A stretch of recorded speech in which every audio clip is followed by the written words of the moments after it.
It is time for our sports. It's time to bring in Mike Cozzi. Morning, Mike. Good morning. And the big question of the day. The Knicks and Nets open up their basketball season tonight. No, they didn't. They played the other night. No, they didn't. Yes, they did. They both lost. They both lost? Well, they're playing one another tomorrow. They're playing one another today, pardon me. That's good. What time is that game on? At 7:30 in the evening. I think I'll check my house for termites. Well, the World Series will be coming on in a half hour after that. An hour after that. Yeah. So I could check my house for termites until the World Series starts instead of watching the Knicks and the Nets. The Knicks and the Nets are both 0-1. Or I can clean the litter boxes. So, who will be the first New York team in basketball to get a victory? Who cares? You're right. Who cares? Even I don't care. We did okay in the NFL last night. It's a good thing I didn't stay up to watch the game because it seems, looking at the score, like it was a pretty boring game. Yeah, I went to the pizza shop and they were saying how Minnesota was a 17-point favorite last night. I'm like, what? Well, they won, but they didn't win by 17. No, they won by 10. Yeah. Anyway, so now where do we stand on the year here? I'm 26-11. You're 23-14. All right. Counting last night's game. All right. So, okay, I'm going to give you the picks for this week, okay? I don't think we're going to be the same this week. Probably maybe not. One game, not three. Yeah, probably not. All right. So I'm gonna start off on the back end of the schedule.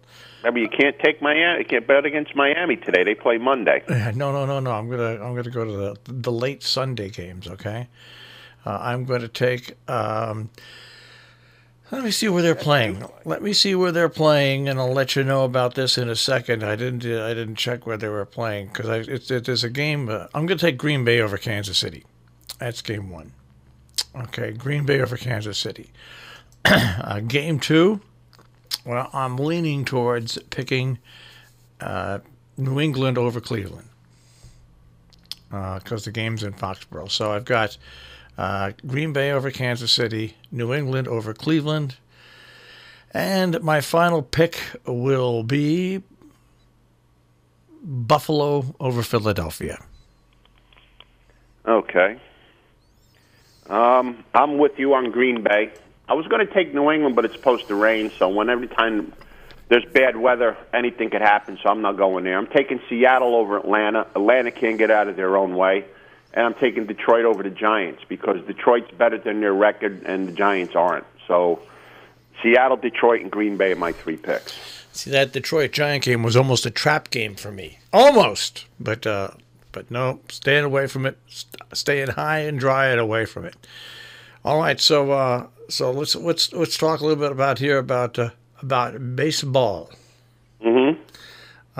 We've got game number 3 coming up tonight. Well, you're missing the big story about baseball. Well, I was going to go. I'll go there first. Joe Girardi, 3-year deal with the Phils, and Met fans were instantly whining and crying yesterday. They should be. Yeah. They're the worst organization in sports. Yeah. I hear that they got an inside track on a manager from the Jewish Baseball League. Ish Kapoya is going to be the Mets manager next year. There is no such thing as the Jewish Baseball League. Girardi would have been a perfect fit for them.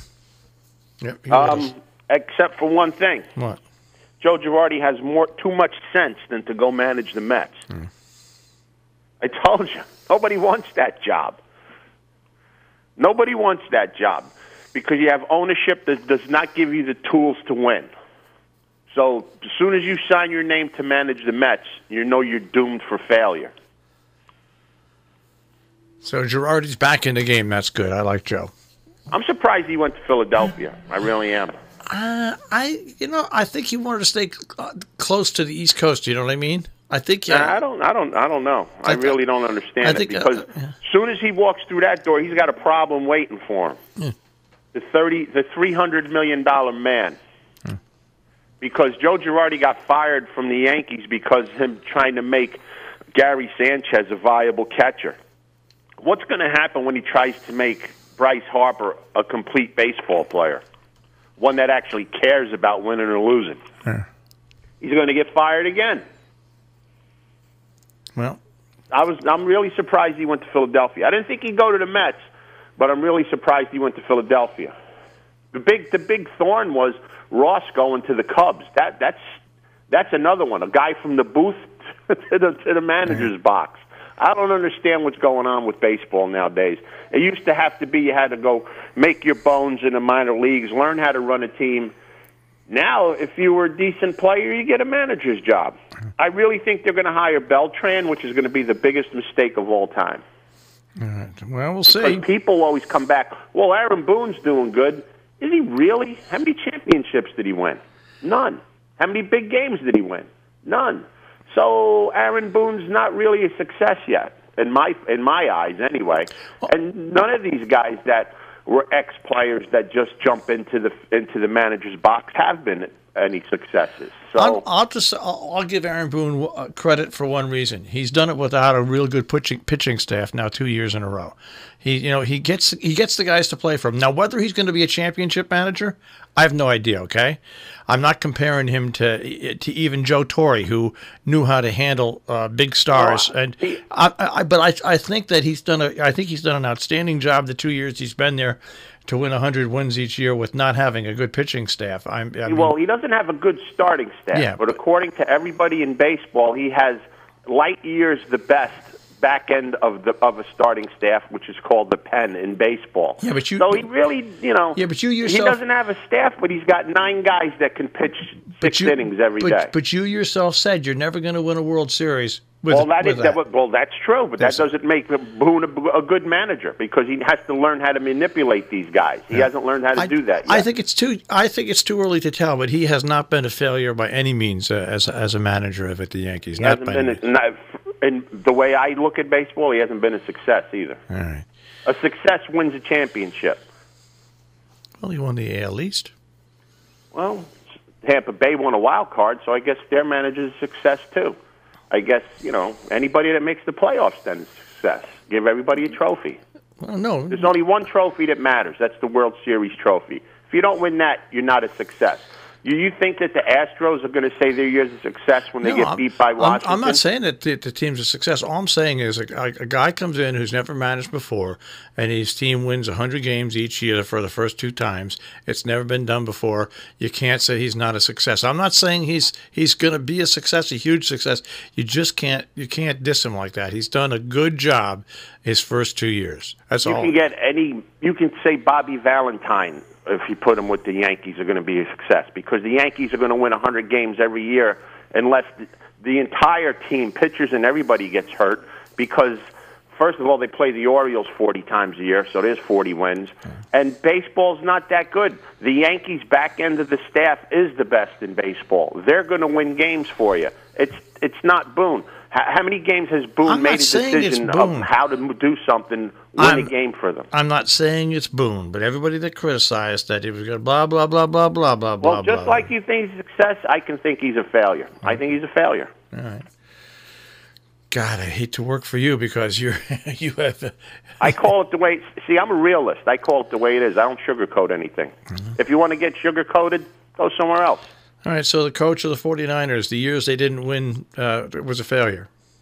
Who? Which who? Any of the coaches that won Super Bowls and then they're failures if they don't win that year, the next year. I bet you if Bill Walsh was around and you could ask him if the years they didn't win a Super Bowl was a success, I'd bet my last dollar he says it wasn't. If you go ask Joe Montana or Steve Young today that the years that they didn't win a Super Bowl or Ronnie Lott, if it was a success, I'd bet you every one of them says it wasn't. I'm just saying you can't judge a person. We going back to the statement you said. You said they would. That's right. Because say it was a success. I'm saying it wasn't. Because you can't judge a coach by a year or two. You judge a coach's success by the whole, from when he starts to when he's fired, and you look at it, or when and you look at that whole tenure of that they have.